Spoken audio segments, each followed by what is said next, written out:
Welcome to the Gems of Motherhood. I'm your host, Sharon Khan. I'm here to connect you with some amazing gems of mothers from all walks of life. Each week you'll hear interviews as well as resources and actionable tips that you can implement in your daily life to be the best gem God has called you to be. Thanks for walking this journey with me today, and don't forget to subscribe to the show.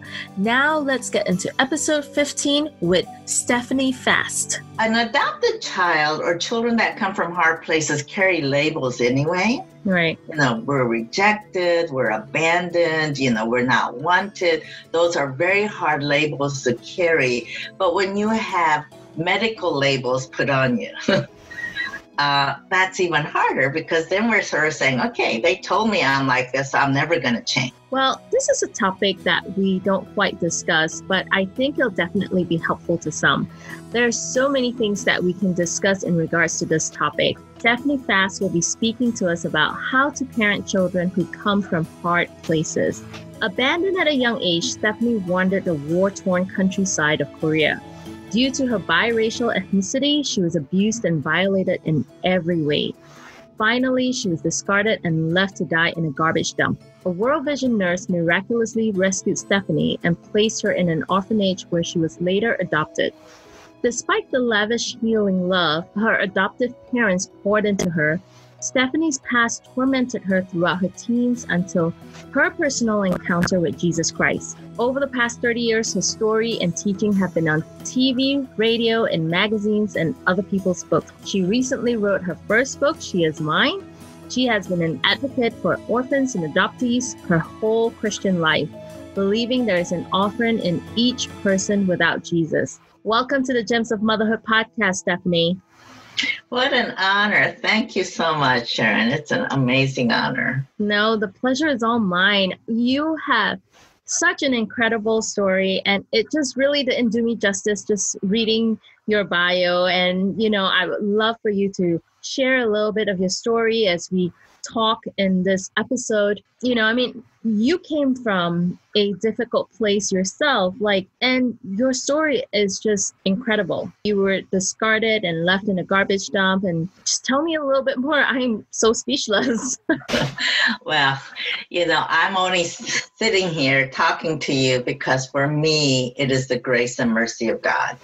And I believe for anyone to come to a place where they can sort of look at their life and say, there's a purpose and a meaning for everything that I've experienced in my life, that, if we give it to the one that created us, he can do something amazing with it. And so I always, not by bragging, but I always say I'm a miracle person. Mm-hmm. I'm a miracle person. And I think everyone can be, but everyone, not a lot chooses to be when they have the type of background that I've had. Mm-hmm. Like you said, I was born in South Korea. Pretty much either during the war or after the war. I really don't know my age. My adopted parents, of course, gave me an age. And how they did it is they took me to the doctor or the dentist, I guess, and they examine your teeth. And according to how many teeth you have at a certain age, they can sort of calculate, between 2 or 3 years how old you are. So they gave me the youngest age, which at my age now, I'm really thankful for because I may be hitting the other numbers that I don't want to hit. So I was, of course, like you said, abandoned. I have early memories of my family, so I know I was old enough to remember my biological family. Yeah. And I have memories of my biological mom really trying to protect me and love me as much as she knew how. And so just the culture and how society functioned in South Korea at that time, her family pretty much, I think, made her make a decision whether she was going to be cast out with this biracial little girl or she needed to have a life for herself. And I really don't know if she had any intention of abandoning me when she put me on the train, because she told me that she was sending me to my uncles. So I don't know if her family had arranged that no one was going to be at the other end to meet me, and she innocently put me on the train. I like to think that. Because I'm a mother and a grandmother, and it's hard for me to even fathom the heartache that she must have felt when she put me on that train, especially if she thought she would never see me again. But, you know, I don't know that part of her story, and only in heaven will she, will I know. And actually, when we get up there, I don't think it'll really matter too much. But anyways, so I found myself abandoned at a very young age, but again, old enough to remember everything that happened. And again, society and culture in South Korea at that time looked at little children like me, one, that had no family lineage, which in Asia, that's very, very important. Second, being a mixed, I think they thought of children like me almost as maybe how in our society 200 years ago, 300 years ago, we thought of people of color. People of color just did not have feelings. They didn't even have physical feelings, you know, that. And so looking back again, I realized all the abuses that I received living on the streets really wasn't because of how cruel they were. I just think they were dealing with their own pain. They were still trying to, you know, build their country back up, build their families back up after the war. And I was just a reminder of the horrors that their country went through. And so, but, you know, I was raped. I was beaten. I was thrown into human septic wells. I was tied to a tree. I was tied to a water wheel. You know, I was thrown into wells. That continual things that just took such a toll on my body and my mind, to the point that I pretty much became emotionally broken. I didn't. What was the reason for crying out and asking for help, right? Because that just sort of brought about more pain and more abuse. So I just became, I mean, I don't know what zombies really are, but I think I was sort of like a zombie. I just existed, never really had hope for tomorrow. But I do believe that each one of us, we have the spirit that has been given to us, no matter what our physical life is. And that little spirit, there's a God that just continually just speaks to that spirit, even if we don't listen to it. And I look back at my childhood and I realize that he was there all the time. He really was. And he was broken along with me. He was doing everything in his power to rescue me. And although physically I went from one abuse to the other, in every memory that I have, someone came to rescue me. Even if it was just for a short time, just, you know, because God said, I came to give you life. And when death was in my face, it's like someone came to rescue me. And so I realized he was there all the time. And he took all those broken pieces of my life. And when I was willing to give it to him, he started mending it all back together again. Wow. Yeah. What an amazing story. Thank you so much for sharing that. These days, there's so many children who come from hard places, and many are adopted, and there are, you know, plenty of foster kids around. When families adopt or foster, what are some challenges that they would anticipate to face? Well, you know, I think sometimes people feel like, well, if I adopt my child when there's a baby, we have all the, you know, we can shape them in the way and we can lead them in the way that they should go. But, you know, science has proven that from the time a child is conceived, at a certain time, 3 or 4 months in their mother's womb, they start hearing the outside world. So if insecurity or if a sense of abandonment, we think it starts, you know, a child experiences it more when they're like my age, when they have memories. But every adopted, especially international children, I do deal with some domestic adoptions and, of course, in the foster world. But a lot of the young people that I mentor are actually international adoptees. And so they'll say, well, why do I feel this way? Because, I was adopted when I was a year old, or when I was 2 years old. But that sense of abandonment and that sense of rejection sort of formulates who we are. And it's not, again, for me, until I gave my all to Jesus, that my perception of life and my perspective of why things happen began to change. And so once they come into a forever home, it just, it takes more than just love. Right. It takes understanding. It actually takes what I call unconditional love, which I think for most of us, we really have no concept of. Right. And only way we understand that is to understand the unconditional love of Jesus. But every child is different because we all have different personalities and how we perceive life. But as adoptive parents, not that we are in fear of the things that our children will go through, because again, I think if you fear too much, that is what we project to our children, but that you are aware that they are going to ask questions that are awkward and questions that are painful even for you as an adoptive parent. And there will come also a time when they may push you away because they're trying to find their own identity.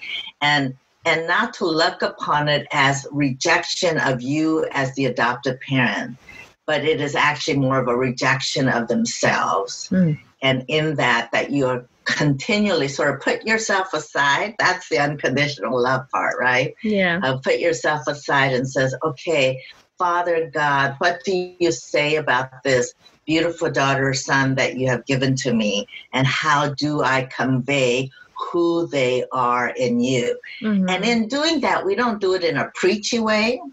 Right. Because I think as soon as you do that, it'll push them away. Yeah, it just cuts them. But you do it from a heart that says, this is how I see you. And you bring in what God has told you about that daughter or son. You need to know in your own heart why you adopted them, and you did not come to be their rescuer, but you came to create a family for them. There's a big difference. If an adopted child feels like you're their rescuer, they feel like it's a duty. But when they realize you're part of the family, you love them, there's no sense of color or no sense of difference, they will come to that place where they accept you and they accept who they are. Right. Yeah. I mean, it seems like it's really challenging. Obviously, some of these adoptive parents may go through waves and seasons where the child might reject them and may push them away because they're searching their own identity. How would you tell parents and moms to overcome some of these challenges? It's, it's hard when you're being rejected. And obviously it's worked both ways, right? The child has been rejected and now they are probably portraying that to the parent because they don't know how to express their feelings or emotions, and they don't know how to accept love, which I'm assuming that really the issue. Right. How would you tell parents and moms to overcome some of these challenges? Because it is hard. Well, in any parenting, but this is the hardest, that we don't have a relationship with our children because it's best for us, right? Yeah. If from the time you hold your baby, you realize you have died to yourself, right, and you're giving yourself to that child. Absolutely. Right. And it's the same thing if, when you bring the adopted child into your family. It has nothing to do with you, and that's the hardest thing. And I just want to say this because I did it with my parents, is when I was struggling with my identity and that sense of rejection, psychology basically says you are hardest on the people that you feel most secure with. I did it with my husband. When we got married, I was really hard on him because I still had not come to the place of really loving myself. And I just couldn't believe that he loved me, right? So I did everything in my power to push him away. But in my heart, I was saying, don't leave me. Don't reject me. You know, it's crazy how we act when we come from, you know, trauma. Right. But children do that. And I did it with my adopted parents. I mean, my adopted parents were jewels. They were the best of the best. And I am so thankful for them. But when I was 12, 13, 14, 15, 16, anytime I felt cornered or I was caught in a lie or, you know, something like that, instead of owning up to it, I would spew out this anger. You're not my mom. You're not my dad. You can't tell me what to do. I'm going to run away. You know, those kind of threats. But inside I was saying, of course you're my mom. Please don't tell me you're not my mom or my dad. Please don't throw me out. You know, if I run down the street, please come out and catch me, kind of like thing. But of course, if you only hear the words from the child that is broken and wounded, you're going to take it as personal attack, but it's not personal attack. I think that's the first thing an adopted parent needs to understand, that when a child goes through those periods in their life, they're trying to find who they are, and all children are. I mean, I have biological children, and I have children that came into our home, you know, not from my body, but they all said the same thing. You know, even my biological children, they would say, don't tell me what to do. I'm an adult now. And I'm saying, no, you're not. You know, I'm still paying your bills, kind of thing. But, you know, just to love them and not take it personally. I think that's the best place to be, because if you don't take it personally, then you have the strength to know how to help them. Yeah, that's great. I can absolutely see when you said, you know, they said, don't go away. But deep in their heart, they're like, no, don't do it. It's like kids, any kids, they test your boundaries, right? They test your limit. And that's so much so of human nature. You know, coming back to the subject, like, how can we create a safe environment for the children? Well, again, it depends on the severity of their trauma, I think.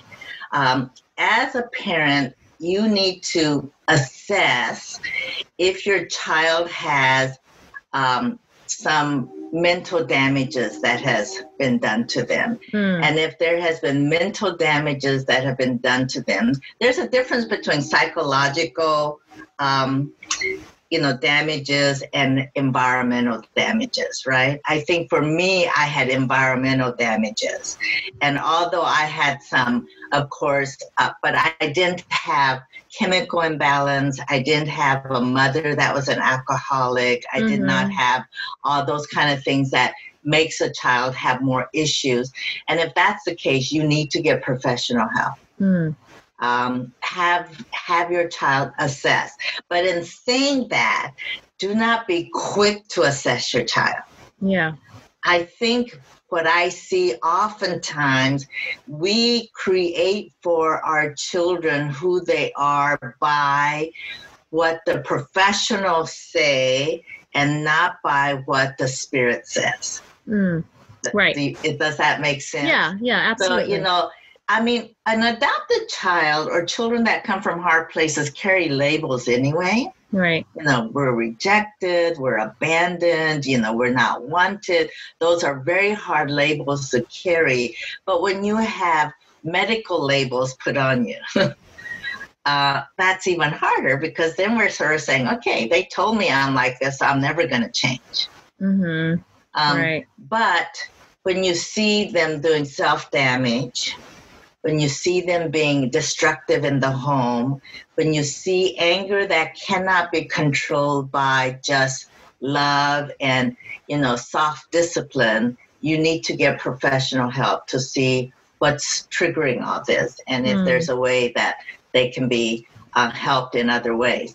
But if it's just emotional outbursts and you just realize that it's circumstantial and they're just dealing with their identity and their purpose in life, it takes a lot of just constantly reinforcing who they are.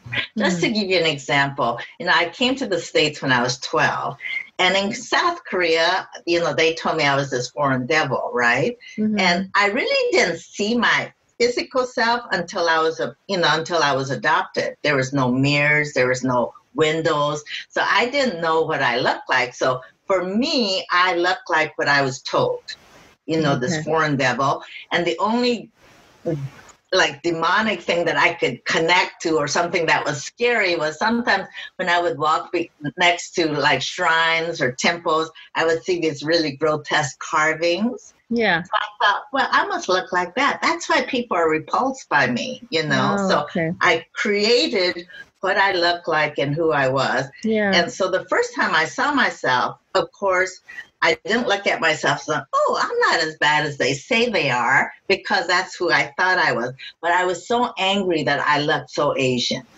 Mm. It was almost like, they were telling me I didn't look like them. So why do I look like them? Right. And so then when I came to the States, I thought, okay, I'm going to be like an American, right? And we think an American is, blonde hair, white skin, which is not the case. But that's and we settled in a small southern town where there were no people that looked like me. Mm-hmm. There were people of dark color and there were the whites, but none that really looked like me. And I'll never forget the first day I went to school, little black boy, again, he had not seen an Asian, and only thing he knew was Chinese, right? And he came up to me and he said, are you Chinese? And my first reaction, because I'm from the streets, I bopped him in the nose. So my first day of school in America, this boy and I ended up in the principal's office. And to make this long story short, we became great friends. But at the same time, I realized I was not an American. Right. And so I had this huge identity issue. And my dad was so gentle with me. He realized that unless he could get me to see myself the way he saw me, that he needed to constantly do this, what you call mirror reflection. And so we sort of had an everyday, like a ritual where I stood in front of the mirror because I really hated what I looked like. And he would set me in front of the mirror and he said, Stephanie, this is who you are. You are beloved. You are a child of God. And he would list all the things that the Bible said about me. And of course, I would squirm and try to get away from him. But eventually I began to relax in front of the mirror. Right. And I began to accept who I was and accept that I wasn't what I thought I was, or, in the way that I looked. I think so. It's that way with parents too, that adopt international children or even children of color into their families. Yeah. And even, children of their same color, is that because we don't see ourselves the way the others see us. So we have to continually do what I call mirror therapy. Like even now, I am an old grandma. But every once in a while, the lies of my past catches up with me. And not that I want to be vain, but I stand in front of the mirror and I say, Stephanie, you are not. But the lies that want to go through my brain, and I say, this is who you are. Right. And once I do that, that settles into my spirit, and that's who I am. Yeah. That's awesome. I mean, it's so true when you look at the mirror and you see the image that God created you, as I was going to talk a little bit about identity, besides the mirror therapy that you suggested, how else would you help these children in the area of identity, of being confident of who they are and just loving themselves? One of the things that I do in my mentoring, of course, for me, because I'm a follower of Jesus, and for the ones that I mentor, I have to bring them to that place. It's really hard to mentor someone when they are in opposite theology with you. Yeah. But, a lot of the children, they are believers of Jesus, but they are not followers of Jesus. Because again, but as long as they believe, we do, one-on-one, and I practice mirror reflection with them a lot. But another thing I do is have them voice what they're feeling right then and there. And then just really ask a simple question like, do you believe that's the truth or do you believe that's a lie? Mm. And they sort of look at you because they'll say, well, of course it's the truth because that's how I feel, or, that's how I see myself. And I say, well, I'm sitting here and I think it's sort of a lie because this is what I see in you. And they'll sort of, sit back and go, well, they don't know how to answer. And then, we do the whole thing again. You need to listen not to your brain, but you need to listen to your heart. So we do what we call spirit to spirit connection, because, even as parents, our children have to connect with our spirits. Right. And so when you bring them to that place and then you connect them spirit to spirit with Jesus, because, the word of God says, I will never leave you nor forsake you. I will be your greatest comforter. I will lead you in the way that you should go. I am the counselor that you need. When they recognize that, I'll say, okay, let's find 1 or 2 or maybe 5 scriptures in the Bible that defines who you are. And could you practice that on a daily basis? Again, it's sort of rewiring the brain. Right. You have to. It's a renewing of mind. I mean, even in the Bible said it's a renewing of mind and transformation. Yeah. Just because there's so, when the enemy lies to us, it's just, it's like the lies are just so much more bigger, but we know that God's love and God's truth is bigger. Right. I'm sorry to cut you off, but keep going. No. Yeah. And so it is that rewiring. And I think, oftentimes there was a time when science and religion sort of clashed, right? We thought, if you believe in science, you can't believe in religion if you believe in religion. But we're seeing more and more that it's merging together. Science is proving what the Word of God has said. And, in the last 10 years in the field of psychology and psychiatry, they have come to realize that we can rewire the brain. There was a time when, someone was so damaged, we just would say there's no hope for them. But they've discovered that positive input, spirit of gratitude and thankfulness, and just repeating of what you know to be the truth, it can cause you to rethink. And so, again, for parents, I would say that it's not a one-day journey. Right. It's sometimes a lifetime journey, and people bring different mentors into our lives. I had my parents, of course, and I had some amazing, adult mentors in my life. And that's why I do what I do, because I know sometimes parents can't do it all. They need help from other sources too. But, then my husband came into my life, poor thing. He had no idea the damage that I had because, I put on this mask, and oftentimes, people that come from hard places will do that. They will act a certain way outside of the home than they do inside the home because they want to be accepted and they want it to others to look at him as undamaged, right? So that's how my husband saw me. He saw me as this, adorable Asian woman that he fell in love with. But I brought a lot of pain into our marriage, and God was so gracious in giving him the grace to love me where I was at, but also to speak truth to me.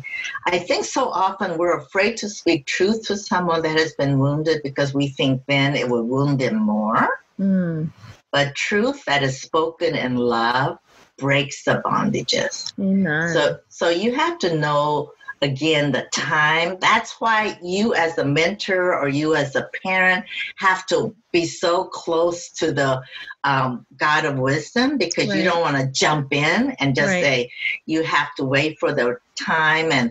And if you're willing to play that role in someone's life, it is a beautiful, beautiful thing. And so just by a lot of the things that were modeled to me by my parents and what I learned in just sitting in classes and listening to other people, and then what was modeled to me by my husband, I and definitely with again, what was modeled to us by Jesus, that causes us to be the mentors that we need to be.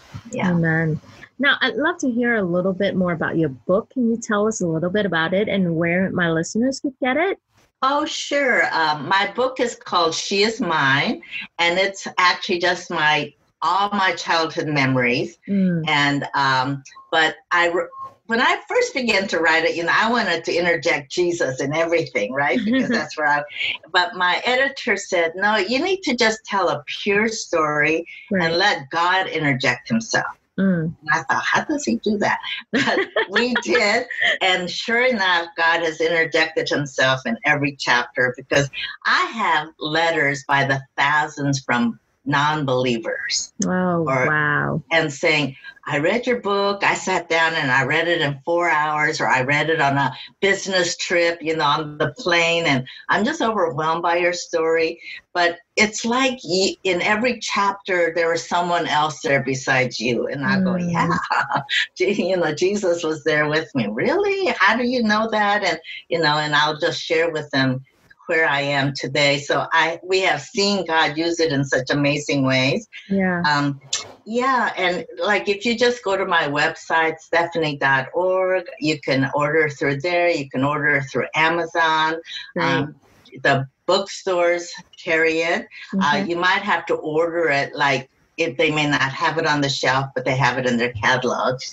Oh, my husband says it's stephaniefast.org. Yeah. And it'll be in my show notes. So anyone who is interested in purchasing it, they can go to the show notes to get more info on it. Today, actually, we're going to be giving away Stephanie's books to 3 lucky winners. Head on over to Write Us a Review on Apple Podcasts, and 3 lucky winners will be picked randomly to receive Stephanie's book. The submission will be open for the next 2 weeks. Now, Stephanie, tell me, we're pretty much almost at the end of the show, but is there, what are some actionable tips that you would like to share or suggest to moms or families who need encouragement in this area? 1, don't give up. I've seen too many parents give up. Don't give up. Believe in yourself and believe in your child. And 3rd, realize that God has the answer for you first, and 2nd, answer for your child. 4th, what I want to say is this, is you need to know who you are first. If you don't know who you are, how can you reflect where your child needs to be? So if you need mentoring, if you need some professional help, if you need encouragement and prayer, reach out to someone, because you need to walk in your own confidence, right? The confidence of who you are in Christ. Because I think so often we reach out to help a child in need when we are in need ourselves. One of the things that I say in my book is that I realize we're all orphans without Jesus. And so if you have an orphan spirit, let God heal that in you first. And then once that happens, then you can give out of the abundance that God has for you. Awesome. I love but those. Create a community. You're not in it by yourself. Right. Create a community. Yeah. And of course, there's always hope in Jesus. Yeah. Is there anything else that you would like to share with other Gems of Mothers out there? Well, first, I believe in you, and Jesus believes in you. Amen. And I just want to encourage you to walk the faith and walk the life, and realize that if your child is in there between the time you got them to the age of 18, 19, 20, 21, 22, they might still be walking a life of pain. But if you inject in them all the wisdom that God has given to you to impart to them, they will come of age and they will be able to see who they are in Christ. Amen. Well, Stephanie, thank you so much for sharing so many gem nuggets with us. This was so amazing. And, your book, I'm sure, is amazing. And I just thank you so much for sharing your story, for sharing your wisdom to all the moms out there. Well, it's an honor. Thank you. And I just pray that it blesses. Yes, it will. Well, I hope you enjoyed this episode of Gems of Motherhood podcast. If you're wanting to connect with more amazing Gems of Mothers and more resources, head over to gemsofmotherhood.com where you can subscribe to the show. That's where you'll find show notes with actionable tips and any links mentioned by our guests. Most importantly, I hope you will find inspiration and learn to cultivate your own journey. You are loved. You're an incredible gem to God. He knows you intimately. He knows what you're going through, and He knows what you need. Remember, you are fearfully and wonderfully made in Him. Be sure to tune in next week for our next episode.